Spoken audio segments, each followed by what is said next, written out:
Funding for DNews has been provided by the Cal and Lucille Rudman Institute for Entertainment Industry Studies.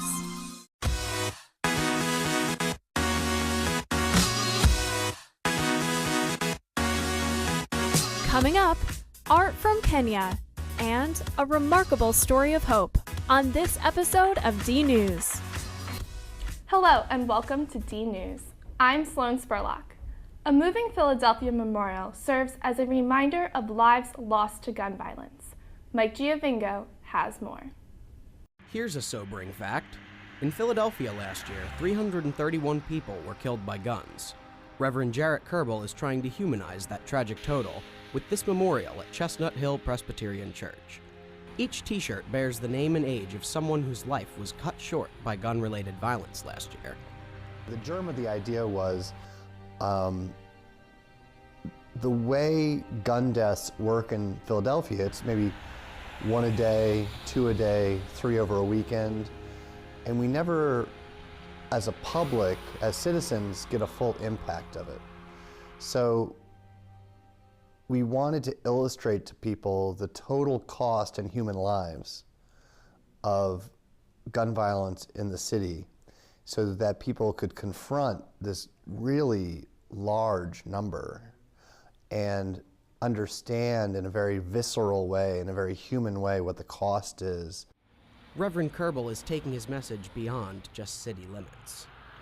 We are also more than just in Philly. We're out in the suburbs in the country. We're talking to people across these boundaries so people understand each other. Because sometimes highly responsible hunting cultures don't understand the gun issue elsewhere. They just understand their place.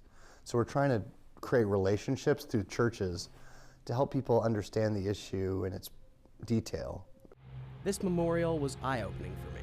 Reverend Kerbel hopes it resonates with others, too. We're hoping this display opens up people to care about real people who are losing their lives. For DNews, I'm Mike Giovingo. Drexel has unveiled a remodeled Pearlstein Art Gallery. The gallery's premier exhibit features a fascinating artist from Kenya. The New York Times describes her as one of the most exciting artists working in collage today, and her work is being featured as the inaugural exhibition at the new Leonard Pearlstein Gallery. Wangachi Wutu, a Kenyan-born, Brooklyn-based artist, uses short films, interactive art, and a patchwork of materials to convey themes of female identity. She does it all while incorporating the rich history of her homeland in Africa. Wutu is the first of many stimulating artists to be featured in the gallery. The exhibit is free and open to the public. For DNews, I'm Courtney Thomas. Life can be terrifying for people waiting for a kidney. Reporter Wedge Wegman has a remarkable story of giving, with an unexpected twist. In her early 20s, Eileen began to feel ill and sought emergency medical care. And we found out that I have Cogan syndrome, which is a genetic disorder, which we didn't find out until 2008, that causes kidney failure. This rare disease only causes organ failure in about 15% of those affected, and little is known about it even by today's health professionals. And then I lasted about a year and a half, keeping my levels good, and then I felt really sick. One of her best friends, Danielle, is a transplant nurse and knows just how fatal kidney failure can be. And seeing her over the years, while she was sick, getting sicker and sicker, and, on dialysis for hours, stuck to a machine all night, and waiting on a transplant list for a few years. Turns out that Danielle's husband, Pete, was a blood type match for Eileen, so he made the decision to become a living donor. I started thinking about it, and I realized, basically, I have 2 kidneys and I only need 1, and Eileen doesn't have any kidneys that are working, so I could help her out by donating one of mine. Pete began the full-body tests required to make sure that the donor's kidney is a match for the recipient, and it seemed like everything was going smoothly. They need to do one last scan just to kind of get a good idea of how to get my kidney out of me. And on the CAT scan, they realized that I had a lump the size of a baseball in my kidney and growing out of my kidney. The tumor was cancerous, and it was this weird type of, like a combination of cancers. It's not responsive to chemotherapy or radiation treatment doctor basically said I probably would have been dead by the time I was 30 if we didn't find out about it. The same team that would have been removing Pete's kidney for donation was now removing it to save his life. But Eileen was still on the waiting list for a kidney. Danielle's brother, Mike, inspired by his brother-in-law's courage, stepped up. I called Eileen and I said, "Hey Eileen, how you doing?" She said, "Oh, I'm doing pretty good. She said, "I'm pretty tired lately." And I said, "Oh, okay." I said, I got this extra kidney. You want it?" Mike, I was just in complete shock. His blood type and kidney were a perfect match. I don't remember really being afraid at all. I just remember having a sense of, let's get this done. Let's go. The surgery was a complete success, and they were both out of the hospital within the next few days. Eileen's kidney function went back up to normal almost immediately. It's a complete difference. I have energy, even if I'm really tired, it's more energy than I had before I even found out about the syndrome. For 21 years, I can run, I can do whatever, and it doesn't bother me. Thank you to the surgeons, brilliant surgeons that are able to do such a complicated surgery and save so many lives.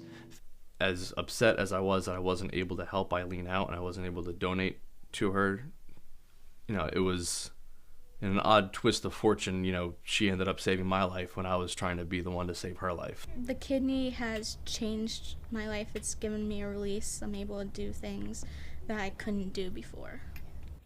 People waiting for a kidney can sometimes wait as long as 10 years on a donor list, and for some, that wait proves to be fatal. Living donors can give people a second chance at life. The longer you wait, the sicker you get. The longer dialysis time, the sicker you get. And people who get from living donors, they do so much better. And even, if more people were willing to donate, even like after they passed away, people wouldn't have to wait as long, and, a lot of people would get a second chance at life a lot earlier. Sign up to be a donor. You're going to save someone's life, and it's probably one of the most fulfilling things you're ever going to do. For DNews, I'm Wedge Wegman. Some Drexel filmmakers have set out on a mission thousands of miles from home. They hope to keep an ancient tradition alive. Two Drexel University senior film students plan to travel far from home to embark on a journey of documentary storytelling. My name is Kevin Sawicki, and I am a senior at Drexel University, and I'm also going to be the cinematographer and co-producer of our documentary titled Hyunyo. Hyunyo translates to Women of the Sea, and it represents the women freedivers of Jeju Island, South Korea. My name is Alex Goodbashian. I'm a senior studying film and video at Drexel University. I will be co-producing and the production sound recordist on the Hyunyo documentary. When they say free divers, it means they dive with no respiratory systems, no oxygen tanks, anything like that. They've known to dive up to 3 minutes. They dive down about 60 or 70 feet, and the majority of them are actually over 60 years old. The Hyunyo began diving in the early 1900s, when the Japanese occupation of South Korea imposed a heavy tax on the male income. This caused the women of the island to work their husbands' jobs of free diving for underwater life, creating a non-traditional matriarchal society. So our vision for Hyunyo, the documentary, is to capture an intimate portrait of the Hyunyo lifestyle, including their daily diving routine, their family life, and possibly some political views as well. Kevin has been thinking about these women nearly his entire life. I first learned about the Hyunyo from my parents. My mother is actually a Korean native, and she frequently visited the island when she was young with her family. And in the 80s, my father was one of the first American scuba divers that visited the island. Since I'm a scuba diver, I always wanted to dive with these women. Alex's passion is more I recent. didn't even know what Jeju Island was before I was introduced to it, but since the beginning, we've just been very, very passionate about making this doc a reality. Alex finds these women a true inspiration and a story worth sharing with the world. And not only did they work to support their families, but they passed the traits on to their daughters and their granddaughters. And it's something that's culturally kept alive through the necessity of living. Due to tourism on the island, many young women of the island seek more contemporary jobs, which threatens the existence of this amazing culture. There's a strong urgency to shoot this documentary as quickly as possible. The majority of the women divers are over the age of 60 years old, and their numbers are decreasing rapidly. I believe in the 1950s there was over 30,000 of these women left, but in 2000 there's less than 3,000. These two young filmmakers have decided to use this documentary as their senior thesis, a representation of everything they have learned in film school for the past 4 years. If there was ever a time to go 150% for every member of the crew, it's on Senior Project. And now the guys have added another Drexel student to their crew, senior economics major and Korean native Dae Jung. And also I will act as translator when I'm in Ireland, since these two guys barely speak Korean. In order to make the film, Kevin, Alex, and Dae will have to raise nearly $15,000 for travel expenses, camera equipment, and food and lodging for the 3 weeks of shooting. They're relying completely on donations from the community. Every donation counts, so any penny, any dollar, anything you're willing to give makes a difference. They will begin production on the island in a few weeks. To donate to Henyo, please visit www.kickstarter.com/Henyo or visit their Facebook page at www.facebook.com/Henyo. For DNews, I'm Julia Grinberg. Proponents of yoga proclaim huge health benefits, so Melissa Fontanillas decided to give it a try. Hi, I'm Melissa Fontanella. I'm on South Street at the Yoga Garden, where I'm going to try one of their classes. Let's go inside and see what yoga is all about.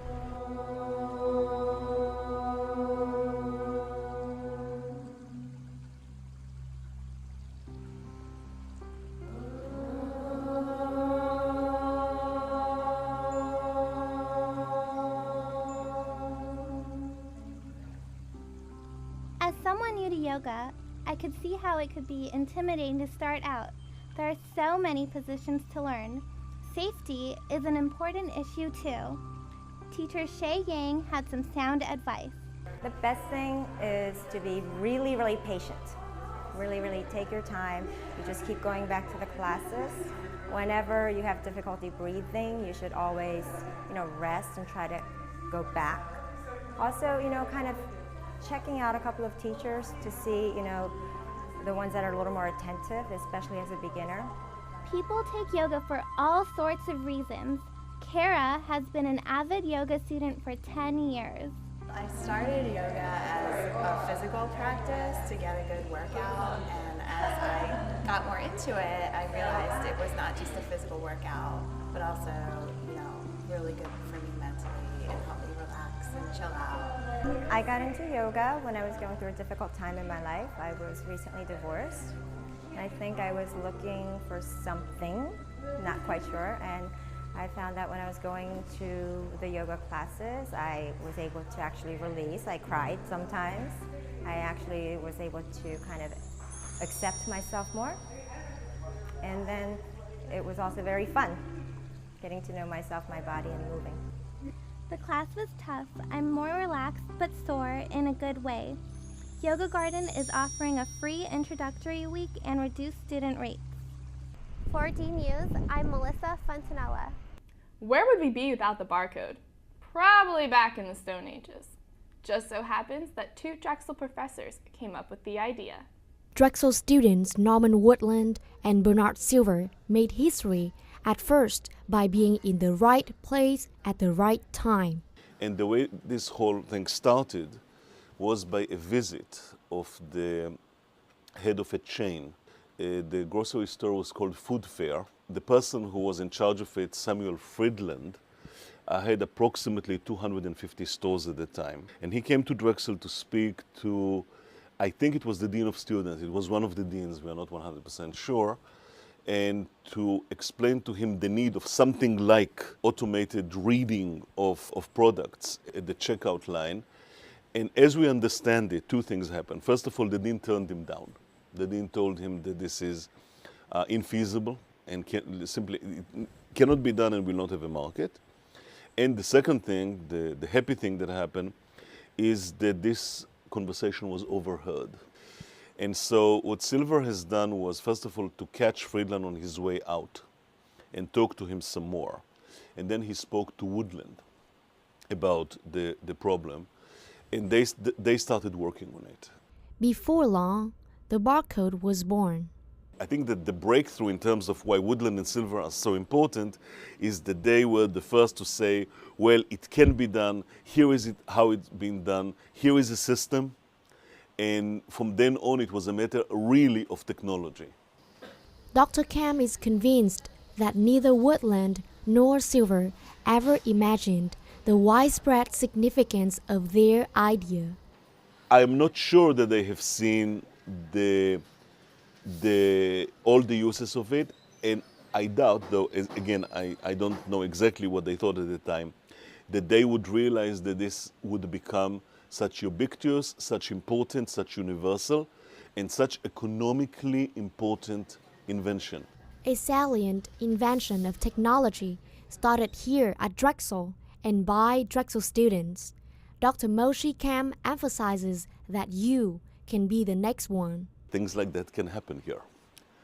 That as an engineering student, you can do great things. A plaque of memory for the work of woodland and silver sits in the Boson building. For DNews, I'm Mylene Bui. Need a computer to get your homework done? A new Drexel vending machine may help you solve your problem. There's a special 24-hour vending machine in Drexel's high-grade library. Instead of having Cokes and snacks, it has MacBook Pro computers inside. Students, faculty, and staff can use the MacBooks for free for up to 5 hours.